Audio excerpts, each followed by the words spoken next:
ਮੈਂ ਭੁਪਿੰਦਰ ਕੁਮਾਰ ਸ਼ਰਮਾ ਚੜ੍ਹਦੇ ਪੰਜਾਬ ਸ਼ਹਿਰ ਲੁਧਿਆਣਾ ਤੋਂ ਤੁਹਾਨੂੰ ਸਾਰਿਆਂ ਨੂੰ ਪਿਆਰ ਭਰੀ ਅਸਲਾਮ ਵਾਲੇਕਮ, ਸਤਿ ਸ੍ਰੀ ਅਕਾਲ, ਨਮਸਤੇ, ਪ੍ਰਣਾਮ। ਜਿਵੇਂ ਕਿ ਤੁਹਾਨੂੰ ਪਤਾ ਹੈ ਕਿ ਮੈਂ ਇਸੇ ਸਾਲ 7 ਮਾਰਚ 2020 ਨੂੰ ਆਪਣੇ ਕੁਝ ਰਿਸ਼ਤੇਦਾਰਾਂ ਦੇ ਨਾਲ, ਕੁਝ ਫੈਮਿਲੀ ਮੈਂਬਰ ਦੇ ਨਾਲ ਅਸੀਂ ਸ਼੍ਰੀ ਕਰਤਾਰਪੁਰ ਸਾਹਿਬ ਦੀ ਯਾਤਰਾ 'ਤੇ ਗਏ ਸੀ ਪਾਕਿਸਤਾਨ। ਅਤੇ ਉੱਥੇ ਜੋ ਸਾਨੂੰ ਆਨੰਦ ਪ੍ਰਾਪਤ ਹੋਇਆ, ਉੱਥੇ ਜੋ ਸਾਨੂੰ ਸਾਡੇ ਪ੍ਰੇਮੀ ਦੋਸਤ ਮਿਲੇ ਪਾਕਿਸਤਾਨ ਦੇ, ਸਾਡੀਆਂ ਧੀਆਂ ਭੈਣਾਂ ਵੀ ਮਿਲੀਆਂ, ਇਸਲਾਮਾਬਾਦ ਯੂਨੀਵਰਸਿਟੀ ਤੋਂ ਜਿਹੜੇ ਆਏ ਹੋਏ ਸੀ ਬੱਚੇ ਉਹ ਮਿਲੇ, ਅਤੇ ਹੋਰ ਵੀ ਬਹੁਤ ਦੋਸਤ। ਅਤੇ YouTube 'ਤੇ ਉਸ ਤੋਂ ਬਾਅਦ ਜੋ ਦੋਸਤ ਬਣੇ ਉਹਨਾਂ ਦਾ ਪਿਆਰ ਅਤੇ ਉਸ ਯਾਤਰਾ ਦਾ ਪੂਰਾ ਬਿਊਰਾ ਜਿਹੜਾ ਮੈਂ ਆਪਣੀ ਵੀਡੀਓ ਵਿੱਚ ਦਿੱਤਾ ਸੀਗਾ, ਔਰ ਮੈਂ ਪੂਰਾ ਦੱਸਿਆ ਸੀ ਕਿ ਕਿਸ ਕਿਸ ਤਰ੍ਹਾਂ ਮੈਨੂੰ ਉੱਥੇ ਦੋਸਤ ਮਿਲੇ ਔਰ ਕਿੰਨਾ ਉਹਨਾਂ ਵੱਲੋਂ ਪਿਆਰ ਮਿਲਿਆ। ਉਸ ਵੀਡੀਓ ਨੂੰ ਤੁਸੀਂ ਬਹੁਤ ਹੀ ਪਿਆਰ ਦਿੱਤਾ, ਇੰਨਾ ਜ਼ਿਆਦਾ ਪਿਆਰ ਤੁਸੀਂ ਦਿੱਤਾ ਕਿ ਮੈਂ ਬਾਗੋ ਬਾਗ ਹੋ ਗਿਆ।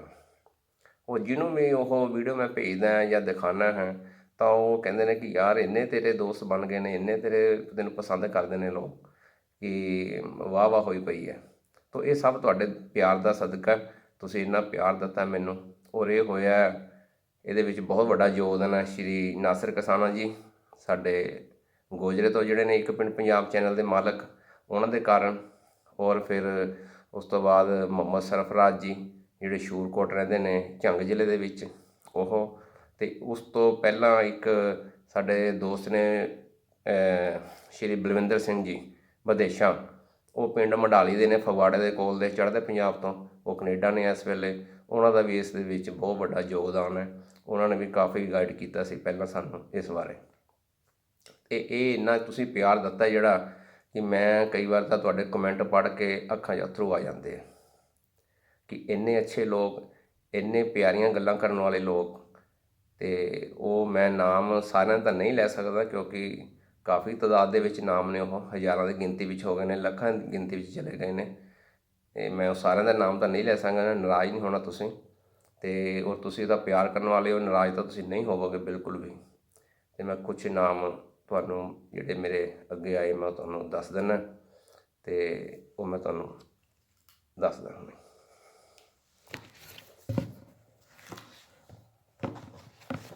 ਇੱਕ ਤਾਂ ਸ਼੍ਰੀ ਯਾਸਰ ਰਾਣਾ ਜੀ ਨੇ, ਚੱਕ 64 JB ਫੈਸਲਾਬਾਦ। ਉਹ ਕਹਿੰਦੇ ਨੇ ਆਈ ਲਵ ਯੂ। ਬਸ ਉਹਨਾਂ ਨੇ ਇੱਕ ਛੋਟਾ ਜਿਹਾ ਲਫ਼ਜ਼ ਲਿਖਿਆ ਆਈ ਲਵ ਯੂ। ਇਸ ਲਫ਼ਜ਼ ਦੇ ਵਿੱਚ, ਆਈ ਲਵ ਯੂ ਦੇ ਵਿੱਚ ਬਹੁਤ ਹੀ ਸਮੁੰਦਰ ਛੁਪਿਆ ਹੋਇਆ, ਲੁਕਿਆ ਹੋਇਆ ਇਹਦੇ ਵਿੱਚ ਸਮੁੰਦਰ ਪਿਆਰ ਦਾ। ਇੱਕ ਛੋਟਾ ਜਿਹਾ ਲਫ਼ਜ਼ ਆਈ ਲਵ ਯੂ, ਮੈਂ ਤੁਹਾਨੂੰ ਬਹੁਤ ਪਿਆਰ ਕਰਦਾ, ਹੋਰ ਉਹਨਾਂ ਨੇ ਕੁਛ ਨਹੀਂ ਲਿਖਿਆ। ਅਤੇ ਇਸ ਸਮੁੰਦਰ ਦੇ ਵਿੱਚ ਉਹ ਖਜ਼ਾਨਾ ਹੈ ਜਿਹੜਾ ਵੱਡੇ ਵੱਡੇ ਲਫ਼ਜ਼ਾਂ ਦੇ ਵਿੱਚ ਨਹੀਂ ਹੋ ਸਕਦਾ। Thank you Yasser Rana ji. ਫਿਰ ਅੱਗੇ ਨੇ ਅਨਵਰ ਅਲੀ ਹੱਕ ਜੀ। ਤੁਹਾਡੇ ਹੰਝੂਆਂ ਨੇ ਮੈਨੂੰ ਮਜਬੂਰ ਕਰ ਦਿੱਤਾ ਰੋਣ ਦੇ ਉੱਤੇ, ਅਤੇ ਮੇਰਾ ਦਿਲ ਕਰਦਾ ਕਿ ਤੁਹਾਨੂੰ ਜੱਫੀਆਂ ਪਾ ਲਵਾਂ। ਤੁਹਾਡੀ ਸਾਰੀ ਫੈਮਿਲੀ ਨੂੰ ਦੁਆਵਾਂ। ਸ਼ੁਕਰੀਆ ਜੀ। ਜਗਦੇਵ ਕਲੇਰਾਂ ਵਾਲੇ ਨੇ, ਉਹ ਵੀ ਕਹਿੰਦੇ ਨੇ ਕਿ ਰਵਾ ਦਿੱਤਾ ਤੁਸੀਂ। ਇਸਲਾਮਾਬਾਦ ਨਾਦੀਆ ਮੁਨੱਬਰ ਜੀ ਨੇ, ਲਵ ਯੂ ਅੰਕਲ। ਇਨਸਾਨੀਅਤ ਲਈ ਤੁਹਾਡੇ ਦਿਲ ਦੇ ਵਿੱਚ ਜੋ ਵਿਚਾਰ ਨੇ ਮੇਰੇ ਦਿਲ ਨੂੰ ਛੂਹ ਲਿਆ ਉਹਨੇ। ਸ਼ੁਕਰੀਆ ਜੀ ਬੇਟੇ, ਸ਼ੁਕਰੀਆ। ਅਬਦੁਲ ਰਜ਼ਾਕ ਜੀ ਨੇ, ਉਹ ਕਹਿੰਦੇ ਨੇ ਕਿ ਜਿੱਦਾਂ ਤੁਸੀਂ ਪਾਕਿਸਤਾਨ ਦੇ ਲੋਕਾਂ ਨੂੰ ਪਿਆਰ ਕਰਦੇ ਹੋ, ਅਬਦੁਲ ਰਜ਼ਾਕ ਜੀ ਕਹਿ ਰਹੇ ਆ ਕਿ ਜਿਸ ਤਰ੍ਹਾਂ ਤੁਸੀਂ ਪਾਕਿਸਤਾਨ ਦੇ ਲੋਕਾਂ ਨੂੰ ਪਿਆਰ ਕਰਦੇ ਹੋ, ਉਸੇ ਤਰ੍ਹਾਂ ਪਾਕਿਸਤਾਨ ਦੇ ਲੋਕ ਵੀ ਇੰਡੀਆ ਨੂੰ ਬਹੁਤ ਪਿਆਰ ਕਰਦੇ ਆ। ਬਹੁਤ ਇੱਦਾਂ ਹੀ ਹੋਣਾ ਚਾਹੀਦਾ, ਬਿਲਕੁਲ ਕਰਦੇ ਨੇ, ਹੋਏ 'ਚ ਕੋਈ ਸ਼ੱਕ ਨਹੀਂ। ਬਿਲਕੁਲ ਇਸੇ ਤਰ੍ਹਾਂ ਹੀ ਹੋਣਾ ਚਾਹੀਦਾ। ਇਹਦੀ ਤਾਦਾਦ ਵਧਣੀ ਚਾਹੀਦੀ ਹੈ ਸਪੀਡ ਦੇ ਨਾਲ। ਇੱਕ ਦੂਜੇ ਨੂੰ ਪਿਆਰ ਕਰਾਂਗੇ ਅਤੇ ਆਪਾਂ ਲੜਨਾ ਹੀ ਨਹੀਂ ਇੱਕ ਦੂਜੇ ਨਾਲ। ਜਿਹੜਾ ਬੰਦਾ ਇੱਕ ਦੂਜੇ ਨਾਲ ਪਿਆਰ ਕਰਦਾ ਉਹ ਕਿੱਦਾਂ ਲੜ ਲਊਗਾ ਇੱਕ ਦੂਜੇ ਦੇ ਨਾਲ? ਠੀਕ ਹੈ ਨਾ, ਬੜੀ ਅੱਛੀ ਗੱਲ ਹੈ। ਚੌਧਰੀ ਗੁਲਾਮ ਦਸਤਗੀਰ ਜੀ, ਤੁਸੀਂ ਬਹੁਤ ਗ੍ਰੇਟ ਇਨਸਾਨ ਹੋ, ਅੱਲਾ ਤੁਹਾਨੂੰ ਖੁਸ਼ ਰੱਖੇ, ਤੁਹਾਨੂੰ ਵੀ ਖੁਸ਼ ਰੱਖੇ ਜੀ ਚੌਧਰੀ ਜੀ। असद एजाज ने, कंट्रोल करने के बाद भी आंखों में आंसू आ गए, कंट्रोल करने के बाद भी आंखों में आंसू आ गए। सरदार खान ने, मेरी आंखों में आंसू आ गए। शहजाद लोधी जी ने, लंडन तो लाहौर वाले। TJ हुंदल जी ने, शहीद दाऊद ने, मेरी अखां 'ਚ 2 ਵਾਰ अथरू आए। ये प्यार के अथरू आए ने। इनसानीयत ਉਹਨਾਂ ਦੇ ਅੰਦਰ ਬਹੁਤ ਜ਼ਿਆਦਾ ਹੁੰਦੀ, ਜਿਨ੍ਹਾਂ ਦੀਆਂ ਅੱਖਾਂ ਵਿੱਚ ਅਥਰੂ ਆ ਜਾਂਦੇ ਨੇ ਕਿਸੇ ਦਾ ਦੁੱਖ ਦੇਖ ਕੇ, ਕਿਸੇ ਦਾ ਦਰਦ ਦੇਖ ਕੇ। ਉਹ ਇਨਸਾਨ ਇਨਸਾਨੀਅਤ ਨਾਲ ਭਰੇ ਹੁੰਦੇ ਨੇ। ਅੱਲਾਹ ਤਾਲਾ ਰੱਬ ਭਗਵਾਨ ਉਹਨਾਂ ਦੇ ਬਹੁਤ ਹੀ ਨੇੜੇ ਹੁੰਦਾ, ਬਹੁਤ ਹੀ ਨੇੜੇ ਹੁੰਦਾ। ਅੰਗਰੇਜ਼ ਸਿੰਘ ਜੀ ਨੇ ਸੱਗੂ, ਗੁਰਮੁਖ ਸਿੰਘ ਜੀ, ਬਲਵਿੰਦਰ ਸਿੰਘ ਜੀ, ਸਾਗਰ ਖਾਨ ਸਰਗੋਧਾ ਤੋਂ ਨੇ, ਸਰਦਾਰ ਖਾਨ, ਆਗਾ ਖਾਨ ਪਠਾਨ, ਏਜਾ ਖਾਨ ਲਾਹੌਰ ਤੋਂ ਗੁੱਡ ਮੈਸੇਜ ਦਿੱਤਾ ਉਹਨਾਂ ਨੇ, ਬਹੁਤ ਵਧੀਆ ਮੈਸੇਜ ਸੀ ਉਹਨਾਂ ਦਾ। ਨਾਸਿਰ ਮਨਹਾਸ ਜੀ ਨੇ, ਅਹਿਮਦ ਮਲਿਕ ਜੀ ਨੇ, ਫਜ਼ਲ ਮਲਿਕ ਕਰਾਚੀ ਤੋਂ ਨੇ, ਔਰ ਰਾਮਗੋਪਾਲ ਜੀ ਊਨਾ ਹਿਮਾਚਲ ਪ੍ਰਦੇਸ਼ ਤੋਂ, ਰਾਮਗੋਪਾਲ ਕਾਲੀਆ ਜੀ ਊਨਾ ਹਿਮਾਚਲ ਪ੍ਰਦੇਸ਼ ਤੋਂ ਇੰਡੀਆ ਵਾਲੇ ਪਾਸੇ, ਜਤਿੰਦਰ ਬਾਗੀ ਜੀ ਦਿਲ ਦੀ ਗਹਿਰਾਈਆਂ ਤੋਂ ਸਲਾਮ ਤੁਹਾਨੂੰ। ਜਗਤ ਕੰਬੋਜ ਨੇ ਟਰਕੀ ਤੋਂ ਮੈਸੇਜ ਕੀਤਾ ਉਹਨਾਂ ਨੇ, ਔਰ ਭੁਪਿੰਦਰ ਗਿੱਲ, ਹਰਵੰਸ ਸਿੰਘ, मोहम्मद अली उमेर, अब्दुल मन्नन, आमिर शहजाद जी ने, आप जैसे लोगों को हम बार बार वेलकम करेंगे। आमिर शहजाद जी कहते हैं आप जैसे लोगों को हम बार बार वेलकम करेंगे ਜਦੋਂ ਦਿਲ ਨਾ ਲੱਗੇ ਤੁਹਾਡਾ, ਜਦੋਂ ਤੁਹਾਡਾ ਦਿਲ ਨਾ ਲੱਗੇ ਅੰਕਲ ਜੀ ਫੇਰ ਆ ਜਾਣਾ। ਜਦੋਂ ਤੁਹਾਡਾ ਦਿਲ ਨਾ ਲੱਗੇ ਅੰਕਲ ਜੀ ਫੇਰ ਆ ਜਾਣਾ। ਇਸ ਤਰ੍ਹਾਂ ਬਹੁਤ ਹੀ ਸੱਜਣ ਨੇ, ਬਹੁਤ ਹੀ ਇੱਕ ਤੋਂ ਇੱਕ ਮੈਸੇਜ ਉਹਨਾਂ ਨੇ ਭੇਜੇ ਨੇ, ਕਮੈਂਟ ਕੀਤੇ ਨੇ, ਬਹੁਤ ਹੀ ਪਿਆਰ ਭਰੇ। ਔਰ ਮੇਰਾ ਦਿਲ ਜਿਹੜਾ ਹੈ ਨਾ, ਰੂਹ ਬੜੀ ਮੇਰੀ ਪ੍ਰਸੰਨ ਹੋਈ ਕਿ ਦੇਖੋ ਨਾ, ਜਦੋਂ ਅਸੀਂ ਇੱਕ ਦੂਜੇ ਨਾਲ ਮਿਲਦੇ ਹਾਂ, ਆਪਾਂ ਇੱਕ ਦੂਜੇ ਨਾਲ ਵਿਚਾਰ ਕਰਦੇ ਹਾਂ, ਵਿਚਾਰ ਵਟਾਂਦਰਾ ਹੁੰਦਾ, ਉਦੋਂ ਇੱਕ ਦੂਜੇ ਦੇ ਬਾਰੇ ਪਤਾ ਲੱਗਦਾ ਸਾਨੂੰ ਕਿ ਅਸੀਂ ਇੱਕ ਦੂਜੇ ਨੂੰ ਕਿੰਨਾ ਪਿਆਰ ਕਰਦੇ ਹਾਂ। ਜੋ ਤੱਕ ਇਹ ਨੈੱਟ ਨਹੀਂ ਸੀਗਾ, ਠੀਕ ਹੈ ਨਾ, ਜੋ ਤੱਕ YouTube ਨਹੀਂ ਸੀ, ਉਦੋਂ ਦੇਖੋ ਸੀ ਕੋਈ ਉਹ ਚਿੱਠੀਆਂ ਪੱਤਰ ਵੀ ਨਹੀਂ ਸੀ ਪਾ ਸਕਦੇ। ਅਤੇ ਹੁਣ YouTube ਨੇ ਇੱਕ ਦੁਨੀਆ ਨੂੰ ਇੱਕ ਕਰ ਦਿੱਤਾ, ਨੇੜੇ ਕਰ ਦਿੱਤਾ, ਕਲੋਜ਼ ਕਰ ਦਿੱਤਾ। ਤੁਸੀਂ ਇੱਕ ਦੂਜੇ ਨਾਲ ਆਪਣੇ ਵਿਚਾਰ ਰੱਖ ਸਕਦੇ ਹੋ। ਤੁਹਾਡੇ ਵਿਚਾਰ ਮਿਲ ਗਏ ਕਿਸੇ ਦੇ ਨਾਲ, ਟੱਚ ਹੋ ਗਏ, ਗੱਲ ਬਣ ਗਈ ਤੁਹਾਡੇ, ਪਿਆਰ ਮੁਹੱਬਤ ਸ਼ੁਰੂ। ਅਤੇ ਉਹਦੇ ਵਿੱਚ ਕੋਈ ਕਿਸੇ ਤਰ੍ਹਾਂ ਦੀ ਇਸ ਤਰ੍ਹਾਂ ਦੀ ਨਫ਼ਰਤ ਵਾਲੀ ਗੱਲ ਨਹੀਂ ਹੈਗੀ। ਸਾਰੇ ਪਿਆਰ ਦੀਆਂ ਗੱਲਾਂ। ਮੇਰੇ ਨਾਲ ਜਿੰਨੇ ਵੀ WhatsApp ਦੇ ਉੱਤੇ ਜੁੜੇ ਹੋਏ ਆ, ਕਦੇ ਵੀ ਉਹਨਾਂ ਨੇ ਕੋਈ ਨੈਗੇਟਿਵ ਗੱਲ ਨਹੀਂ ਕੀਤੀ ਅਤੇ ਇੱਧਰੋਂ ਵੀ ਅਸੀਂ ਨਹੀਂ ਕੀਤੀ। ਪਿਆਰ ਦੀਆਂ ਗੱਲਾਂ ਹੁੰਦੀਆਂ ਨੇ, ਪੋਜ਼ੀਟਿਵ ਗੱਲਾਂ ਹੁੰਦੀਆਂ ਨੇ ਸਾਰੀਆਂ। ਉਹ ਪਿਆਰ ਵੱਧਦਾ ਜਾ ਰਿਹਾ, ਉਹ ਸਾਨੂੰ ਤੜਫਦੇ ਨੇ ਮਿਲਣ ਨੂੰ, ਅਸੀਂ ਉਹਨਾਂ ਨੂੰ ਮਿਲਣ ਨੂੰ ਤੜਫਦੇ ਹਾਂ। ਇਸੇ ਤਰ੍ਹਾਂ ਹੀ ਹੋਣਾ ਚਾਹੀਦਾ। ਸਾਡੇ ਅਲਮਰ ਜੀ ਨੇ ਰਾਵਲਪਿੰਡੀ ਤੋਂ, ਅਤੇ ਉਹ ਹੁਣ ਇਸ ਵੇਲੇ ਰਹਿ ਰਹੇ ਨੇ USA ਦੇ ਵਿੱਚ। ਉਹਨਾਂ ਦਾ ਮੈਨੂੰ ਫ਼ੋਨ ਆਇਆ ਜਦੋਂ ਉਹਨੇ ਮੇਰੀ ਵੀਡੀਓ ਦੇਖੀ ਕਰਤਾਰਪੁਰ ਸਾਹਿਬ ਵਾਲੀ, ਤਾਂ ਉਹਨਾਂ ਦਾ ਮੈਨੂੰ ਫ਼ੋਨ ਆਇਆ ਕਿ ਸ਼ਰਮਾ ਜੀ ਮੈਂ ਆਪਣੇ ਆਫਿਸ ਤੋਂ ਨਿਕਲਿਆ ਅੱਜ, ਅਤੇ ਕਹਿੰਦੇ ਮੈਂ YouTube 'ਤੇ ਕੁਛ ਨਾ ਕੁਛ ਦੇਖਦਾ ਰਹਿੰਦਾ। ਕਹਿੰਦੇ ਮੈਂ ਕਿਹਾ ਅੱਜ ਮੈਂ ਕੀ ਦੇਖਾਂ। ਕਹਿੰਦਾ ਇਸ ਤਰ੍ਹਾਂ ਮੈਂ YouTube ਖੋਲ੍ਹੀ ਅਤੇ ਮੈਂ ਦੇਖ ਰਿਹਾ ਸੀ ਅਤੇ ਤੁਹਾਡੀ ਵੀਡੀਓ ਅੱਗੇ ਆ ਗਈ। ਕਹਿੰਦੇ ਤੁਸੀਂ ਮੰਨਣਾ ਕਿ ਮੈਂ ਆਫਿਸ ਤੋਂ ਆਪਣੇ ਘਰ ਤੱਕ ਗੱਡੀ ਦੇ ਵਿੱਚ ਰੋਂਦਾ ਹੀ ਗਿਆ। ਉਹ ਕਹਿੰਦੇ ਜਦ ਮੈਂ ਉਤਰਿਆ ਉਦੋਂ ਮੈਂ ਰੋ ਰਿਹਾ ਸੀਗਾ। ਬੜਾ ਪਿਆਰ ਦਿੱਤਾ ਉਹਨਾਂ ਨੇ ਵੀ। ਉਹਨਾਂ ਦਾ WhatsApp ਮੈਨੂੰ ਡੇਲੀ ਆਉਂਦਾ ਹੀ ਰਹਿੰਦਾ ਹੈ, ਗੁੱਡ ਮੋਰਨਿੰਗ ਜਾਂ ਗੁੱਡ ਨਾਈਟ ਜਾਂ ਹੋਰ ਕਈ ਤਰ੍ਹਾਂ ਦੇ ਮੈਸੇਜ ਅੱਛੇ ਆਉਂਦੇ ਰਹਿੰਦੇ ਨੇ, ਮੈਂ ਵੀ ਉਹਨਾਂ ਨੂੰ ਭੇਜਦਾ ਰਹਿੰਦਾ। ਉਹ ਰਾਵਲਪਿੰਡੀ ਤੋਂ ਨੇ ਪਿੱਛੇ, ਹੁਣ ਇਸ ਵੇਲੇ USA 'ਚ ਰਹਿ ਰਹੇ ਨੇ। ਅਤੇ ਇਸ ਤਰ੍ਹਾਂ ਹੀ ਸਵੀਡਨ ਤੋਂ ਮੈਨੂੰ ਫ਼ੋਨ ਆਇਆ, ਉਹ ਅਸਕਰ ਜੀ ਨੇ, ਉਹ ਉਹਨਾਂ ਦਾ ਪਿੱਛਾ ਲਾਹੌਰ ਦਾ, ਲੇਕਿਨ ਉਸ ਤੋਂ ਪਹਿਲਾਂ ਉਹ ਜਿਹੜੇ ਉਹਨਾਂ ਦੇ ਪਿਤਾ ਜੀ ਦਾਦਾ ਜੀ ਸੀਗੇ ਉਹ ਬਟਾਲੇ ਦੇ ਕੋਲ ਦੇ ਸੀ, ਉਹ ਬਟਾਲੇ ਸ਼ਹਿਰ ਦੇ ਸੀਗੇ। ਅਤੇ ਬੜਾ ਅੱਛਾ ਲੱਗਦਾ ਉਹਨਾਂ ਦੇ ਨਾਲ ਵੀ ਗੱਲਾਂ ਕਰਕੇ। ਉਹ ਲਾਹੌਰ ਤੋਂ ਨੇ। ਇਸੇ ਤਰ੍ਹਾਂ ਹੀ ਲਾਹੌਰ ਤੋਂ ਮੈਨੂੰ ਇੱਕ ਬੇਟੇ ਦਾ ਆਇਆ ਮੈਸੇਜ, ਉਹਦੇ ਵਿੱਚ ਵੀਡੀਓ ਵਿੱਚ ਕਿ ਅੰਕਲ ਜੀ ਜਦੋਂ ਵੀ ਤੁਸੀਂ ਪਾਕਿਸਤਾਨ ਆਓ ਦੁਬਾਰਾ, ਹੁਣ ਮੈਂ ਤੁਹਾਨੂੰ ਬਾਰਡਰ ਦੇ ਉੱਤੇ ਆਪਣੀ ਕਾਰ 'ਚ ਲੈਣ ਆਵਾਂਗਾ, ਅਤੇ ਉਹੀ ਕਾਰ ਦੇ ਵਿੱਚ ਤੁਸੀਂ ਸਾਰਾ ਪਾਕਿਸਤਾਨ ਘੁੰਮਣਾ। ਜਿੱਥੇ ਜਿੱਥੇ ਵੀ ਤੁਸੀਂ ਜਾਓਗੇ ਮੇਰੀ ਕਾਰ ਲੈ ਕੇ ਜਾਣੀ ਹੈ, ਲੇਕਿਨ ਸ਼ਰਤ ਇਹੀ ਹੈ ਕਿ ਸ਼ਾਮ ਨੂੰ ਮੇਰੇ ਕੋਲ ਆਉਣਾ ਵਾਪਸ ਘਰ। ਸ਼ੁਕਰੀਆ ਬੇਟੇ ਤੇਰਾ, ਬਹੁਤ ਬਹੁਤ ਸ਼ੁਕਰੀਆ ਇੰਨਾ ਪਿਆਰ ਕਰਨ ਦਾ। ਇਸੇ ਤਰ੍ਹਾਂ ਹੀ ਇਹ ਨਵੀਂ ਜਨਰੇਸ਼ਨ ਦੇ ਵਿੱਚ ਇਹ ਆਉਣਾ ਹੀ ਚਾਹੀਦਾ ਹੈ ਕਿ ਅਸੀਂ ਇੱਕ ਦੂਜੇ ਨੂੰ ਪਿਆਰ ਕਰੀਏ। ਉਹਨਾਂ ਨੇ ਵੀ ਦੇਖ ਲਿਆ, ਪੜ੍ਹੇ ਲਿਖੇ ਨੇ ਉਹ, ਕਿ ਕੀ ਖੱਟਿਆ ਅਸੀਂ ਲੜਾਈਆਂ ਕਰਕੇ ਜਾਂ ਕੀ ਖੱਟ ਲੈਣਾ ਲੜਾਈਆਂ ਕਰਕੇ ਅੱਗੇ ਅਸੀਂ, ਠੀਕ ਹੈ ਨਾ। ਦੇਖੋ ਕੋਈ ਵੀ ਅਗਰ ਮਜ਼ਹਬ ਹੈ, ਉਹ ਅਗਰ ਉਹ ਕਹਿੰਦਾ ਕਿ ਮੈਂ ਇੱਕੋ ਹੀ ਮਜ਼ਹਬ ਦਾ ਸਾਰਾ ਦੇਸ਼ ਬਣਾ ਦੇਣਾ ਜਾਂ ਦੁਨੀਆ ਇੱਕੋ ਹੀ ਮਜ਼ਹਬ ਦੀ ਬਣਾ ਦੇਣੀ ਹੈ, ਕਿ ਉਹ ਫਿਰ ਨਹੀਂ ਲੜਨਗੇ ਆਪਸ ਵਿੱਚ। ਸੋਚਣ ਵਾਲੀ ਗੱਲ ਹੈ ਕਿ ਆਪਾਂ ਦੇਖ ਹੀ ਰਹੇ ਹਾਂ ਆਪਣੇ ਸਮਾਜ ਦੇ ਵਿੱਚ ਕਿ ਅਗਰ ਅੱਜ ਮੁਸਲਮਾਨ ਮਜ਼ਹਬ ਨੇ ਇੱਕ ਅਲੱਗ ਅਗਰ ਦੇਸ਼ ਬਣਾ ਲਿਆ ਪਾਕਿਸਤਾਨ ਮੰਨ ਲਓ, ਤਾਂ ਕੀ ਪਾਕਿਸਤਾਨ ਦੇ ਵਿੱਚ ਮੁਸਲਮਾਨ ਦੀ ਲੜਾਈ ਬੰਦ ਹੋ ਗਈ? ਕਿ ਉਹ ਨਹੀਂ ਲੜਦਾ? ਕਚਹਿਰੀਆਂ ਭਰੀਆਂ ਹੋਣਗੀਆਂ ਮੁਸਲਮਾਨਾਂ ਦੇ ਖਿਲਾਫ ਮੁਸਲਮਾਨਾਂ ਦੀਆਂ। ਕਿ ਮੁਸਲਮਾਨਾਂ ਨੇ ਉਹਨਾਂ ਦੀ ਜ਼ਮੀਨਾਂ ਮੁਸਲਮਾਨਾਂ ਦੀਆਂ ਨਹੀਂ ਦੱਬੀਆਂ ਜਾਂ ਉਹਨਾਂ ਨਾਲ ਨਜਾਇਜ਼ ਨਹੀਂ ਕੀਤੀ? ਕਿ ਇਹ ਬੰਦ ਹੋ ਗਿਆ ਸਿਲਸਿਲਾ? ਨਹੀਂ। ਇਸੇ ਤਰ੍ਹਾਂ ਹੀ ਇੱਧਰ ਹੈ ਕਿ ਹਿੰਦੂ ਸਿੱਖ ਆਪਸ 'ਚ ਨਹੀਂ ਲੜਦੇ, ਜਾਂ ਸਿੱਖ ਨਾਲ ਨਹੀਂ ਲੜਦੇ, ਜਾਂ ਹਿੰਦੂ ਨਾਲ ਨਹੀਂ ਲੜਦੇ। ਇੱਧਰ ਵੀ ਕਚਹਿਰੀਆਂ ਭਰੀਆਂ ਪਈਆਂ ਇੱਕ ਦੂਜੇ ਦੇ ਖਿਲਾਫ। ਤੇ ਇਸ ਦਾ ਇੱਥੋਂ ਸਿੱਧ ਇਹ ਹੁੰਦਾ ਹੈ ਕਿ ਇਹ ਮਜ਼ਹਬ ਦਾ ਤਾਂ ਕੋਈ ਰੌਲਾ ਹੀ ਹੈ ਨਹੀਂ, ਮਜ਼ਹਬ ਦਾ ਨਹੀਂ ਹੈ ਕੋਈ ਰੌਲਾ ਇਹਦੇ ਵਿੱਚ। ਰੌਲਾ ਤਾਂ ਸਿਰਫ ਲੁੱਟ ਦਾ, ਕਿ ਲੁੱਟਣਾ ਕਿੱਦਾਂ ਆ। ਉਹ ਜਾਨਵਰ ਜਿਹੜਾ ਨਾ ਲੁਟੇਰਾ ਅੰਦਰ, ਉਹ ਨਹੀਂ ਮਰਦਾ ਪਿਆ, ਉਹਨੂੰ ਮਾਰਨਾ ਆਪਾਂ, ਜਿਹੜਾ ਅੰਦਰ ਆਪਣੇ ਜਾਨਵਰ ਸ਼ੈਤਾਨ ਦੇ ਰੂਪ ਦੇ ਵਿੱਚ ਬੈਠਾ ਅੰਦਰ, ਉਹਨੂੰ ਮਾਰਨ ਦੀ ਗੱਲ ਹੈ। ਮਜ਼ਹਬ ਵਾਲਿਆਂ ਨੂੰ ਕਿਸੇ ਨੂੰ ਮਾਰਨ ਦੀ ਲੋੜ ਨਹੀਂ ਹੈ, ਇੱਕ ਦੂਜੇ ਨੂੰ। ਅਸੀਂ ਇੱਕ ਦੂਜੇ ਨੂੰ ਮਾਰਦੇ ਰਹਿੰਦੇ ਹਾਂ, ਅਤੇ ਜਿਹੜਾ ਸਾਡੇ ਅੰਦਰ ਸ਼ੈਤਾਨ ਬੈਠਾ ਹੈ ਲੁਟੇਰੇ ਦੇ ਰੂਪ ਵਿੱਚ, ਉਹਨੂੰ ਅਸੀਂ ਮਾਰਦੇ ਨਹੀਂ, ਉਹਨੂੰ ਜਿੰਦਾ ਰੱਖਿਆ ਹੋਇਆ, ਜਦ ਕਿ ਮਾਰਨਾ ਉਹਨੂੰ ਚਾਹੀਦਾ ਸੀ। ਕੰਮ ਅਸੀਂ ਉਲਟਾ ਕਰਦੇ ਪਏ ਹਾਂ। ਸੋ ਮੇਰੀ ਗੱਲ ਇਹੀ ਹੈ, ਜ਼ੋਰ ਹੈ ਕਿ ਅਲੱਗ ਦੇਸ਼ ਬਣਾਉਣ ਨਾਲ, ਅਲੱਗ ਮਜ਼ਹਬ ਦਾ ਇੱਕ ਗਰੁੱਪ ਬਣਾਉਣ ਨਾਲ ਕੀ ਅਸੀਂ ਲੜਨਾ ਬੰਦ ਕਰ ਦਿੰਦੇ ਹਾਂ ਇੱਕ ਦੂਜੇ ਦੇ ਨਾਲ। ਹਿੰਦੂ ਨਾਲ ਲੜਨਾ ਨਹੀਂ ਬੰਦ ਕਰ ਦਿੰਦਾ, ਮੁਸਲਮਾਨ ਨਾਲ ਲੜਨਾ ਬੰਦ ਕਰ ਦਿੰਦਾ, ਨਹੀਂ। ਲੜਾਈ ਉੱਥੇ ਦੀ ਉੱਥੇ ਹੀ ਰਹਿੰਦੀ ਹੈ, ਕਿਉਂਕਿ ਜਾਨਵਰ ਤਾਂ ਤੁਹਾਡੇ ਅੰਦਰ ਬੈਠਾ ਹੀ ਹੈ। ਉਹਨੂੰ ਤਾਂ ਬਹਾਨਾ ਚਾਹੀਦਾ ਲੜਨ ਦਾ। ਉਹਨੇ ਨਹੀਂ ਦੇਖਣਾ ਇਹ ਕਿਹੜੇ ਮਜ਼ਹਬ ਦਾ ਕਿਹੜੇ ਦਾ ਨਹੀਂ, ਉਹਨੂੰ ਤਾਂ ਲੜਨ ਦਾ ਬਹਾਨਾ ਚਾਹੀਦਾ, ਉਹ ਲੜਦਾ। ਔਰ ਇਹ ਹੋ ਰਿਹਾ ਸਾਰੇ ਵਰਲਡ ਦੇ ਵਿੱਚ, ਆਪਾਂ ਦੇਖ ਰਹੇ ਹਾਂ। ਅਗਰ ਕੋਈ ਅੱਖਾਂ ਖੋਲ੍ਹ ਕੇ ਦੇਖੇ ਤਾਂ ਇਹ ਹੋ ਰਿਹਾ ਹੈ, ਇਸ ਤਰ੍ਹਾਂ ਹੀ ਹੋ ਰਿਹਾ। ਇਸ ਕਰਕੇ ਜ਼ੋਰ ਦਿਓ ਕਿ ਆਪਣੇ ਅੰਦਰ ਦੇ ਸ਼ੈਤਾਨ ਨੂੰ ਮਾਰੋ, ਨਾ ਕਿ ਆਪਣੇ ਇਨਸਾਨ ਨੂੰ ਮਾਰੋ ਕਿਸੇ ਨੂੰ। ਅਤੇ ਨਾਸਿਰ ਕਿਸਾਨਾ ਜੀ ਜਿਹੜੇ ਕਿ 1947 ਦੇ ਉੱਤੇ ਪ੍ਰੋਗਰਾਮ ਬਣਾਉਂਦੇ ਨੇ, ਇਹ ਜਿਹੜੇ ਵਿਛੜਿਆਂ ਨੂੰ ਮਿਲਾ ਰਹੇ ਹੈ, 1947 ਦੇ ਵਿਛੜੇ ਹੋਏ, ਉਹ ਕਿੰਨੀ ਉਹਨਾਂ ਨੇ ਰੂਹਾਂ ਨੂੰ ਇੱਕ ਦੂਜੇ ਨਾਲ ਮਿਲਾਇਆ।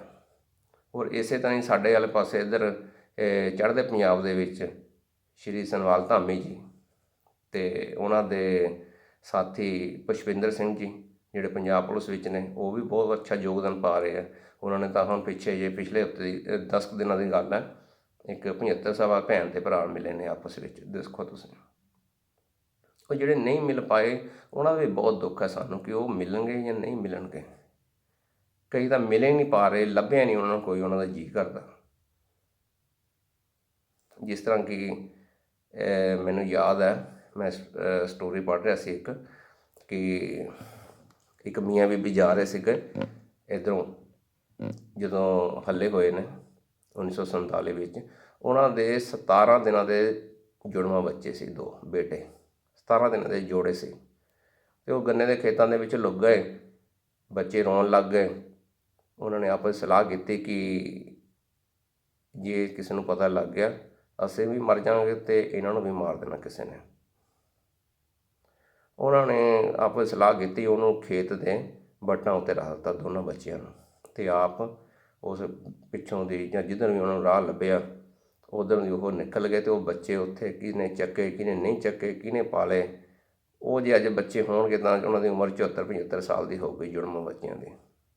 ਉਹਨਾਂ ਨੂੰ ਤਾਂ ਪਤਾ ਵੀ ਨਹੀਂ ਹੋਣਾ ਸਾਡੇ ਮਾਂ ਬਾਪ ਕਿਹੜੇ ਆ। ਉਹਨਾਂ ਤੋਂ ਉਹੀ ਹੋਣਾ ਵੀ ਇਹਨੇ ਜਿਨ੍ਹਾਂ ਨੇ ਸਾਨੂੰ ਪਾਲਿਆ, ਉਹਨਾਂ ਨੂੰ ਤਾਂ ਦੱਸਿਆ ਵੀ ਨਹੀਂ ਹੋਣਾ ਕਿਸੇ ਨੇ ਸ਼ਾਇਦ। ਅਤੇ ਉਹਨਾਂ ਦੀ ਜ਼ਿੰਦਗੀ ਕਿੱਦਾਂ ਬੀਤੀ ਹੋਵੇਗੀ, ਉਹ ਮਾਂ ਬਾਪ ਦੀ ਜਿਹੜੇ ਬੱਚਿਆਂ ਨੂੰ ਜੁੜਵਿਆਂ ਨੂੰ ਛੱਡ ਕੇ ਚਲੇ ਗਏ। ਮਜਬੂਰੀ ਸੀ ਉਹਨਾਂ ਦੀ ਬਹੁਤ ਵੱਡੀ। ਉਹ ਕਹਿੰਦੇ ਸੀਗੇ ਕਿ ਇਹਨਾਂ ਦੇ ਖਾਤਰ ਰੋਂਦਿਆਂ ਹੋਇਆ ਸਾਨੂੰ ਵੀ ਮਾਰ ਦੇਣਾ, ਇਹਨਾਂ ਨੂੰ ਵੀ ਮਾਰ ਦੇਣਾ। ਇਕੱਲਿਆਂ ਤਾਂ ਹੋ ਸਕਦਾ ਬੱਚਿਆਂ ਦਾ ਤਰਸ ਖਾ ਲਵੇ, ਕੋਈ ਛੋਟੇ ਬੱਚੇ ਪਏ ਆ ਵੱਟਾਂ ਦੇ ਉੱਤੇ, ਉਹਨਾਂ ਤੋਂ ਸ਼ਾਇਦ ਕੋਈ ਨਾ ਮਾਰੇ, ਇਹ ਸੋਚ ਸੀ ਉਹਨਾਂ ਦੀ। ਅਤੇ ਉਹਨਾਂ ਨੇ ਕਿੱਦਾਂ ਆਪਣਾ ਜੀਵਨ ਬਾਕੀ ਦਾ ਗੁਜ਼ਾਰਿਆ ਹੋਊਗਾ ਰੋ ਰੋ ਕੇ। ਭਾਵੇਂ ਬੇਸ਼ੱਕ ਉਹਨਾਂ ਦੇ ਬੱਚੇ ਹੋ ਗਏ ਹੋਣਗੇ ਜਾ ਕੇ ਉੱਥੇ ਦੁਬਾਰਾ, ਲੇਕਿਨ ਉਹ ਬੱਚੇ ਤਾਂ ਨਹੀਂ ਉਹਨਾਂ ਨੂੰ ਭੁੱਲੇ ਹੋਣੇ। ਇਸ ਤਰ੍ਹਾਂ ਦੀਆਂ ਕਹਾਣੀਆਂ ਹੋਰ। ਇੱਕ ਮੁਲਤਾਨ ਤੋਂ ਆ ਰਿਹਾ ਸੀ ਮੁੰਡਾ ਰਾਜੂ ਚਾਵਲਾ। ਉਸ ਰਾਜੂ ਚਾਵਲੇ ਨੇ ਆਪਣੇ ਮਾਂ ਬਾਪ ਦੇ ਨਾਲ ਸਾਥ ਛੁੱਟ ਗਿਆ। ਉਹਨੂੰ ਵੀ ਉੱਥੇ ਇੱਕ ਫੈਮਿਲੀ ਨੇ ਪਾਲ ਲਿਆ, ਉਹਨਾਂ ਦੇ ਔਲਾਦ ਹੈ ਨਹੀਂ ਸੀ, ਉਹਨਾਂ ਨੇ ਪਾਲ ਲਿਆ। ਅੱਜ ਉਹਦਾ ਬੜਾ ਵੱਡਾ ਪਰਿਵਾਰ ਹੈ ਮੁਲਤਾਨ ਦੇ, ਨਾਮ ਹੈ ਉਹਨਾਂ ਦਾ, ਰਿਚ ਫੈਮਿਲੀ ਨੇ ਉਹ ਬਹੁਤ। ਲੇਕਿਨ ਉਹ ਵੀ ਅੱਜ ਤੱਕ ਲੱਭਦਾ ਚਲਾ ਗਿਆ। 1994 ਵਿੱਚ ਡੈਥ ਹੋਈ ਹੈ ਕਹਿੰਦੇ ਉਹਦੀ, ਰਾਜੂ ਚਾਵਲੇ ਦੀ। ਉਹਨੇ ਸਭ ਨਾਲ ਛੋਟੇ ਬੱਚੇ ਨੂੰ ਆਪਣੇ ਨੂੰ ਦੱਸਿਆ ਕਿ ਬੇਟੇ ਇੱਦਾਂ ਇੱਦਾਂ ਗੱਲ ਹੈ, ਮੇਰੇ ਮਾਂ ਬਾਪ ਦਾ ਪਤਾ ਕਰੀਂ ਕਿੱਥੇ ਜਾ ਕੇ ਬੈਠੇ ਸੀ ਉਹ ਚੜ੍ਹਦੇ ਪੰਜਾਬ 'ਚ। ਉਹ ਬੈਠੇ ਵੀ ਸੀ, ਪਹੁੰਚੇ ਇੱਥੇ ਜਾਂ ਰਾਹ ਦੇ ਵਿੱਚ ਮਾਰ ਦਿੱਤੇ।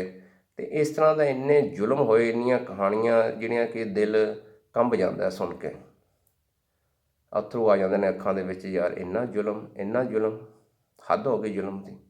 ਔਰ ਇੱਥੇ ਤੱਕ ਨਹੀਂ ਰੁਕੀ ਦੁਨੀਆ ਕਿ ਜਿਹੜਾ ਮੁਸਲਮਾਨ ਕੋਈ ਹਿੰਦੂ ਜਾਂ ਸਿੱਖ ਬਣ ਗਿਆ ਸੀ ਉਹਨੂੰ ਵੀ ਨਹੀਂ ਬਖਸ਼ਿਆ।